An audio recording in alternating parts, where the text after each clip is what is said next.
Now, for a lot of trigonometry questions, there is a very important strategy, which is drawing a triangle. You think we can learn it? It seems counterintuitive, but no. For trigonometry questions, we often want to draw a triangle. So for this one, it's talking about quadrants. So I go to my quadrants. It's not in quadrant 1. Which quadrant will it be in? It's not in quadrant 1. It has to be in 4 because cos is positive. So then I go to quadrant 4 and I draw an angle. And every time when we make our triangle, we always make our triangle back to the nearest x-axis so that we include the reference angle. Now that I have my reference angle in my triangle, I can say if I know that cos of theta is 3 over 8, that would mean my adjacent side is 3, hypotenuse is 8. How good are you at doing a squared plus b squared equals c squared in your head? 64 plus 9. 75. Close. 74. Close. 73. Close. 55. 55. Oh, I was going the wrong way. You added Yeah. instead of subtracting. Ah, that's what it was. Right? So 8 squared is 64, 3 squared is 9. Sometimes you add, sometimes you subtract, but if you know the hypotenuse, you're going to have to subtract to get the other one. So your number wasn't close, but your idea was close. And then from here, someone was asking, should I be in radians or degrees? It doesn't matter, because we are not actually going to find theta or find the reference angle. They ask us to find sine of theta, and according to SOHCAHTOA, sine is the opposite side over the hypotenuse, and because it's in quadrant 4, it's going to be negative. And tan of theta is the opposite side over the adjacent side, and because it's in quadrant 4, it has to be negative. So our triangle gives us the answers very nicely. Yes? Can I do some expression? Yes. Because Yeah. So we could also,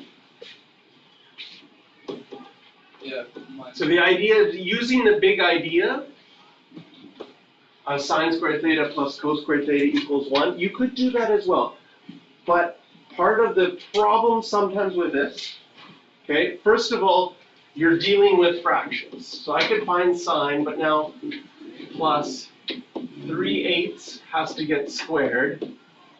So I have to do a little bit of math with fractions. This is going to be 9 on 64. I have to make this 64 on 64, which makes this 55 on 64. and then I have to take And then you have to square root, but then when you square root, you have to show plus or minus, take the negative. and then you have to take the -1 because of the quadrant. So I find drawing the triangle actually easier to make less mistakes. In other words, easier, I guess is. Easier and slightly quicker. And here, you're doing the same math, but it's always in fractions. Whereas here, the fractions only appear at the end. So I'll go to the triangle strategy quite a bit because it makes it easier that way, but the big idea works well. But then, when you find tan with the big idea too, by doing sine theta over cos theta, then you have fractions over fractions again, easier just from the triangle. And sometimes we get questions that are new. The number one response to this at first is no, because I just did my unit circle, I labeled a whole bunch of things, and I do not remember seeing this at all. That's a fair answer, but the problem with the dots that we have on the unit circle is there are an infinite amount of dots we did not do. Whew, is it possible this is one of them? Yes. And how would we find that out? Well, if a point is on the unit circle, it makes the big idea true, it makes the equation of the circle true.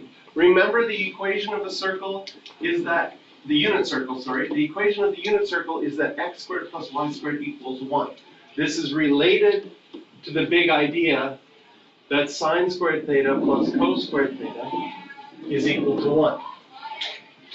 If this point is on the unit circle, then this is sine of theta, and this is cos of theta. And you can use the big idea. Or you could just say, my x coordinate squared plus my y coordinate squared. If it equals 1, it's on the unit circle.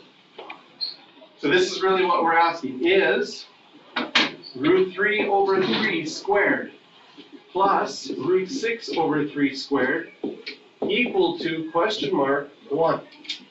If it is, perfect. It's on this unit circle. If not, it's not. So we square this.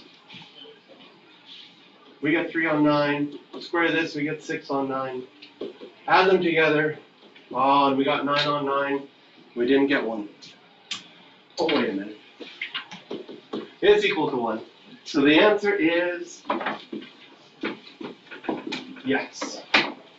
It is on our unit circle. Oh, my brain just automatically simplified.